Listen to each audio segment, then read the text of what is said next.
As previously stated, February has been the month of remasters, and I do not say that lightly. We got the GWE remaster, which I think is just absolutely splendid work. Very, very well done, and shout out to everyone involved in that. Then we had Colin Aachen, which, if I'm gonna be honest with you, just wasn't a great example of what a remaster should be, especially in the TSW era. I don't want to dwell on that one though. But now we've got one more coming, and it's East Coastway. Now, from everything that we've seen so far, this one looks like it's getting a very similar level of treatment to GWE, and today in this video we're going to be breaking down everything that we know about it from a brand new article from Dovetail. We've also got a preview stream coming up today, the 19th at 7 p.m. UTC with Matt and Harry from Dovetail Games, also joined by Tyler from Rivet Games as well. Who knows, this video might actually be going up by the time that stream is airing. But there is a lot to cover here because this is more than just the remaster. This is actually coming alongside a brand new add-on from Rivet Games featuring the Southern Class 171 and Class 377/3. So we've got new trains, a rebuilt timetable, route upgrades, stock upgrades. So let's jump in. Now I want to start with the remaster itself. So East Coastway is releasing alongside the Class 171 and 377/3 add-on, and the remaster will be required for both trains. Now, if you already own East Coastway, you will receive the remaster completely free, just like with the others, again, as long as you're playing within TSW6. If you're playing East Coastway in TSW5 or older, you're not going to get that remaster. And also, you don't need to own the Class 171 and 377/3 add-on to access the remaster either. They're going to be completely separate, so you can just enjoy the remaster on its own. For anyone unfamiliar with the route, East Coastway runs between Brighton and Eastbourne via Lewis alongside England's southern coast. Ocean views, golden fields, and you're heading into what's described as the country's oldest rail-served seaside town. So this is a very picturesque stretch of railway, and the remaster is bringing a pretty comprehensive set of visual and functional upgrades. So on the visual side, you're getting a TOD 4 lighting update. So updated landscape and foliage assets, updated track and ballast with new track shadows, updated signal visuals, and updated light baking for tunnels and stations. There's also new and updated scenery throughout the route as well, including updated distant scenery, so the whole visual representation is getting a significant lift. Now, setting the visuals aside, there are some proper additions to the route itself. Lovers Walk Depot has been opened up. The depot and yard areas around Brighton Station have been updated, the yard area around Eastbourne has been updated, and the disused New Haven Marine Station has been added. They've also put in station announcements, rail singing, and AI whistle boards for stock that supports AI whistle functionality, and there's also a fix for scenery issues that cause some assets to vanish when taking screenshots, so even some little quality of life fixes in here as well, with a very large list of what looks to be things we saw with the GWE remaster, which is why I say again, it's going to be of that caliber in my opinion. So you can already purchase East Coastway. It's available on all platforms. I believe it's £24.99 British pounds, €29.99 euros, or $29.99 US dollars, and the remaster will be coming soon for Xbox One, Xbox Series X and S, PS4, PS5, Epic Game Store, as well as Steam.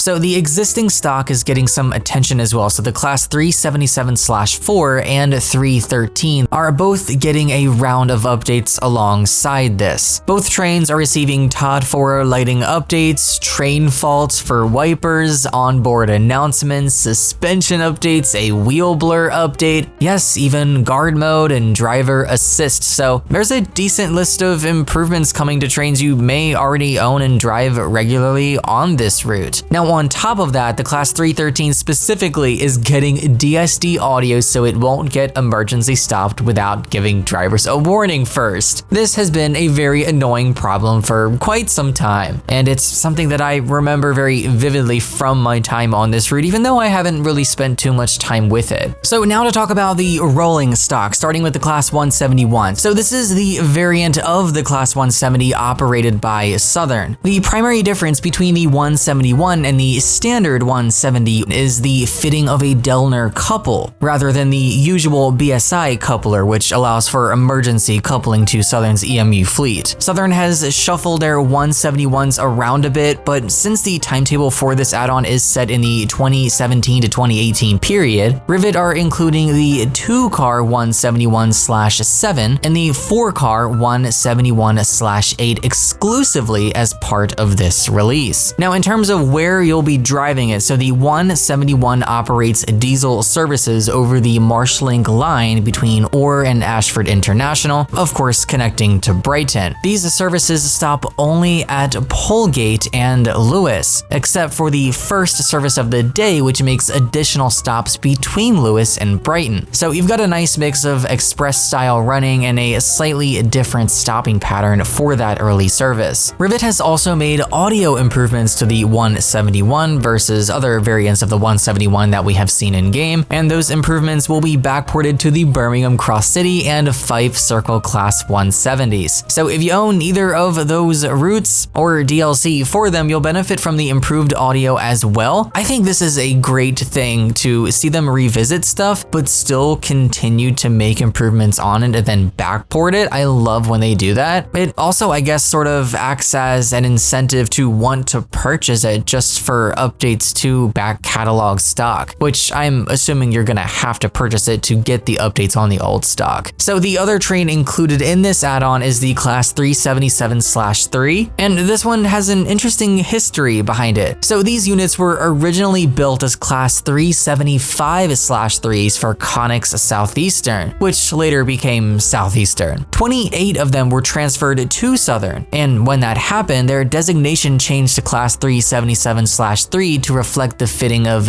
DOO equipment, and they switched to Dellner couplers, although the 375s would eventually get Dellners as well down the line. Now, if you're wondering how this compares to the 377s already in TSW, the main differences are the older headlight clusters, a different interior layout with 2+2 seating throughout and first class only on one end, and the formation. The 377/3 runs as a 3-car unit instead of 4, and that change means performance feels a little different with one less motor coach than what you're used to. These are also third rail only units, so they're purely electric. So I think it's a nice contrast to have alongside the diesel 171. So I guess they really are very different. You've got two quite different types of traction in a single add-on, each with their own characteristics and operating patterns. So Tyler from Rivet Games has provided a full breakdown of the timetable. The new timetable is built from scratch using the December 2017 to May 2018 working timetable, and there are 2 versions included. So Tyler explained that one version has the Seaford and Lewis services operated by the Class 377/3, and the other has them operated by the Class 313. They're otherwise identical, so you can pick whichever configuration you prefer. Now, compared with the original route timetable, these add Class 171 services between Brighton and Ashford International, along with the previously missing 377/4 services between London and Eastbourne via Lewis. Tyler also mentioned that seasonal layers include the Railhead treatment train and a variety of rail tour, diversion, and other unusual services. Additional AI traffic includes Gatwick Express and Thameslink AI to Brighton, so there's definitely going to be a lot more going on around you even if you're not the one driving. Tyler said he created this timetable nearly 2 years ago as a free mod, and he's updated and expanded it as the basis of this DLC. So this has had a long development and refinement period, and it started as a community project. I gotta say, I really hand it to him there. I really like Tyler's previous work on timetables. I'm pretty sure he did the timetable for the Riviera line. I thought that was incredible. Now, in terms of raw numbers, you're looking at 322 playable services included out of the box,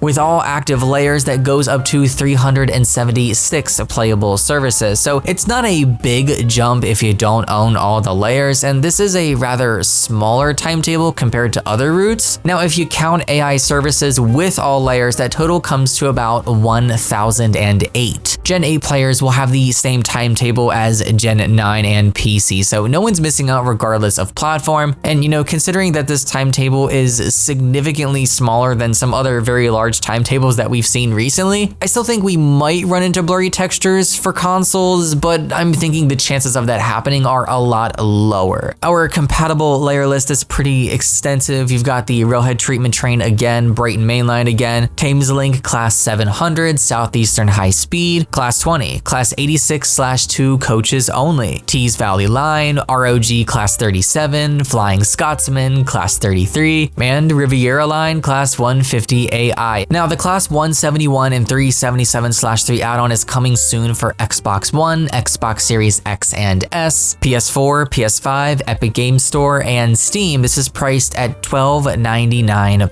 €15.99, or $16.99 US.